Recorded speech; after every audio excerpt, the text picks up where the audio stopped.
Capítulo 52. Ecos en el laberinto. El campo de batalla aún respiraba.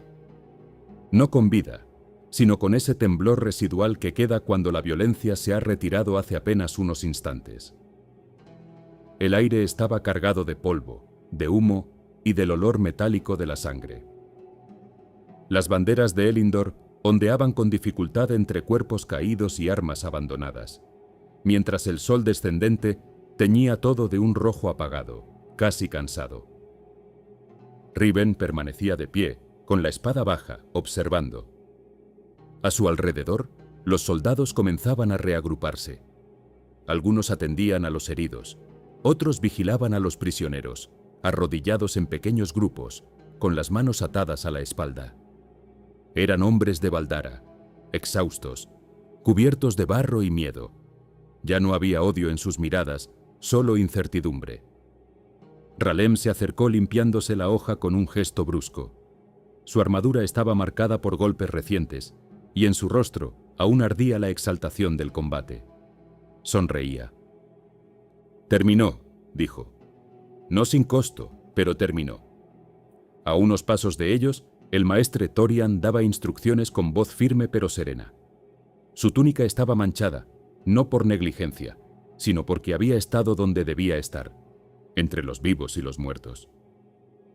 Alzó la vista cuando Riven avanzó un paso. «¿Y ahora?», preguntó Riven. No elevó la voz. No señaló a nadie. Pero su mirada fue clara al dirigirse hacia los prisioneros. Ralem siguió la dirección de sus ojos y soltó una breve risa. «¿Ahora?», repitió. «Lo obvio. Se acaba lo que empezó». Riven no reaccionó. «Matar a los prisioneros no nos da nada», intervino Thorian girándose hacia Ralem. «La batalla ya está ganada». Ralem ladeó la cabeza, aún sonriendo. «Nos da certeza», respondió. «Son enemigos. Volverán a levantar armas si los dejamos vivir. No merecen piedad». Thorian dio un paso al frente. «La piedad no se otorga porque alguien la merezca», dijo. «Se otorga porque define quiénes somos. Matar ahora no nos hará más fuertes, solo menos nobles». El silencio se tensó entre ellos. Fue entonces cuando una presencia distinta se impuso, sin necesidad de anunciarse.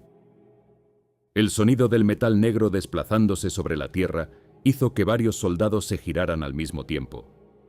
Desde atrás, avanzando con paso medido, apareció el rey Galator. Su armadura oscura absorbía la luz del atardecer. No reflejaba nada. En una mano llevaba el cetro, apoyado contra el suelo con la autoridad de quien no necesita levantar la voz para ser escuchado. Se detuvo junto al grupo. «Habrá una oportunidad de redención», dijo. Su tono fue tranquilo, definitivo. «Se les ofrecerá unirse a nosotros, luchar por Elindor». Clavó el cetro un poco más en la tierra. «Quienes acepten vivirán, quienes no, morirán aquí». Ralem sonrió con abierta satisfacción. Thorian no dijo nada, pero su mirada, fija en Galator, dejaba claro que aquella decisión le parecía cruel, incluso indigna, no por dura, sino por la forma en que convertía la supervivencia en una amenaza. Riven permaneció inmóvil, no aprobó, no rechazó, no preguntó. Observó los rostros de los prisioneros, el miedo, la confusión, la súbita transformación de una derrota clara en una elección imposible. La escena se fijó en su memoria sin palabras. Entonces, algo cambió. La presión llegó primero, un peso sordo sobre el pecho, como si el aire se hubiera vuelto demasiado espeso. Riven entreabrió los ojos. La luz ya no era rojiza, era azul. Un cielo limpio se extendía sobre él, delimitado por la pared abrupta de la montaña. El sol lo bañaba con una calidez inesperada, casi amable, pero el peso en el pecho no cedía. Riven respiró con dificultad. Al bajar la mirada, lo comprendió. El cuerpo sin vida del león de las cumbres yacía parcialmente sobre él.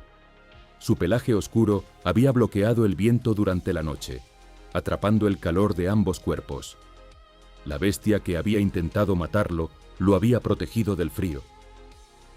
Riven apoyó una mano en el suelo y empujó el cuerpo del animal a un lado. El esfuerzo le arrancó un gruñido bajo. Se incorporó lentamente, comprobando que nada estuviera roto. Miró hacia arriba. Allí estaba el borde desde el que habían caído. Más alto de lo que recordaba. Más lejos. No dijo nada. Se puso de pie. Ajustó el equipo. Observó la montaña una vez más, como quien acepta un desafío que no necesita palabras, y comenzó a avanzar. Porque algunos recuerdos no buscan ser juzgados, solo recordados. El sendero terminó sin aviso. No hubo un cambio brusco, ni una señal clara de transición. Simplemente, la pared de roca que habían seguido durante tanto tiempo se abrió en una hendidura amplia, irregular, como una boca tallada por la paciencia del abismo. El grupo se internó en ella sin palabras, dejando atrás el murmullo constante del agua y la falsa sensación de dirección que aquel sonido les había ofrecido. Alden fue el primero en cruzar el umbral. El espacio al otro lado lo obligó a detenerse. La cavidad era inmensa, no en altura, aunque el techo se perdía en sombras lejanas, sino en extensión. Desde el punto elevado donde se encontraban, el suelo descendía en niveles sucesivos hasta formar un entramado de muros de piedra, altos y rectilíneos, dispuestos en patrones que no parecían naturales. No era una cueva caótica, ni una sala erosionada por el agua. Era un laberinto. Los pasillos eran amplios, lo suficiente como para permitir el paso de varios hombres a la par. Pero las paredes se alzaban lisas y opresivas, bloqueando cualquier visión de conjunto. Desde arriba, el trazado se intuía complejo, lleno de bifurcaciones, giros cerrados y corredores que desaparecían en la penumbra. Los cristales incrustados en la roca seguían presentes, pero aquí su luz era más fría, más distante, como si iluminara por obligación y no por generosidad. «¿Por los ancestros?», murmuró Doran. Nadie lo reprendió. Sera avanzó hasta el borde del desnivel y evaluó el terreno con una mirada experta, siguiendo líneas invisibles, contando distancias, buscando patrones. «No hay marcas», dijo. «Ni señales de tránsito. Nada que indique un recorrido claro». Kael se acercó despacio. Sus ojos recorrían los pasillos con una inquietud que no provenía del cansancio físico, sino de algo más profundo. La sensación de estar siendo absorbido por una estructura que no necesitaba moverse para imponer peligro. «¿Cómo se supone que atravesemos eso?», preguntó Lyanna en voz baja. No había miedo en su tono. Había realismo. Dren no respondió de inmediato. Se agachó, tomó un pequeño fragmento de piedra del suelo y lo lanzó hacia uno de los corredores. El sonido del impacto rebotó una vez, dos. Luego se perdió, ahogado por la geometría del lugar. «Aquí el sonido muere rápido», dijo. «Y se distorsiona». Alzó la vista. «Si algo nos sigue, no lo oiremos hasta que esté muy cerca». Lutara gruñó suavemente, el cuerpo tenso, las orejas girando en direcciones opuestas.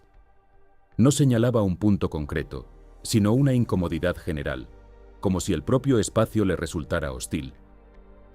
El grupo permaneció en silencio unos instantes más, observando el laberinto desde arriba, como si mirarlo lo hiciera menos real. Alden respiró hondo. Recordó el pasadizo, la niebla, el sonido de la cola golpeando piedra. Recordó también algo más simple, que no habían llegado tan lejos para detenerse frente a una pregunta sin respuesta. «No hay forma de entender esto desde aquí», dijo al fin. «Si esperamos a tener certeza, no entraremos nunca». Se giró hacia ellos. «La única forma de cruzarlo es entrar».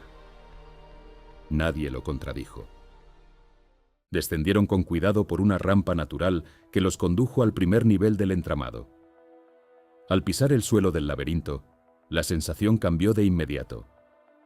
Las paredes parecían absorber el sonido de las botas, y la luz, aunque suficiente, no alcanzaba para disipar la impresión de que cada giro ocultaba algo. Avanzaron en formación cerrada.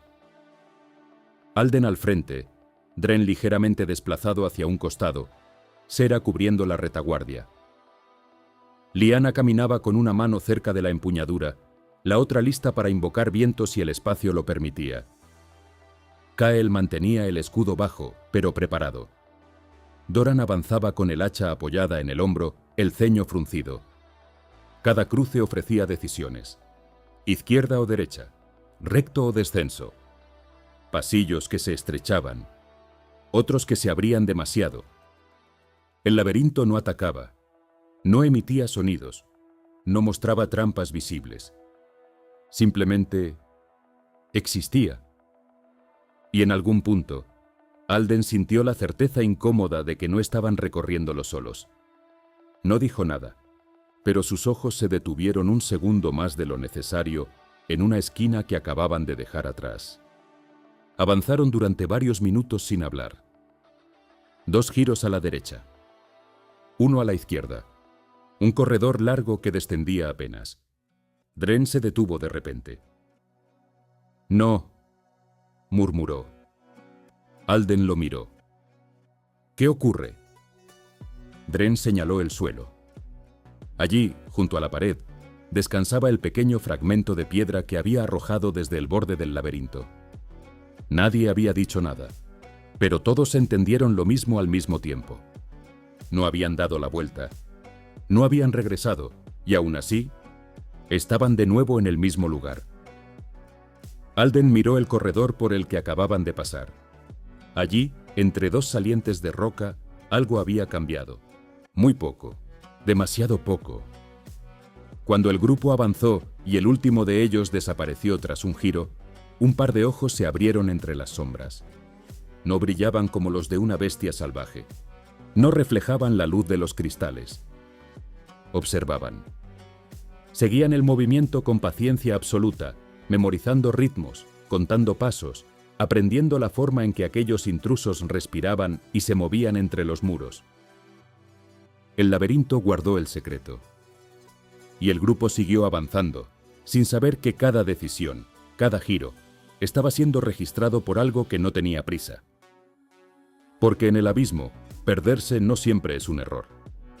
A veces es una concesión.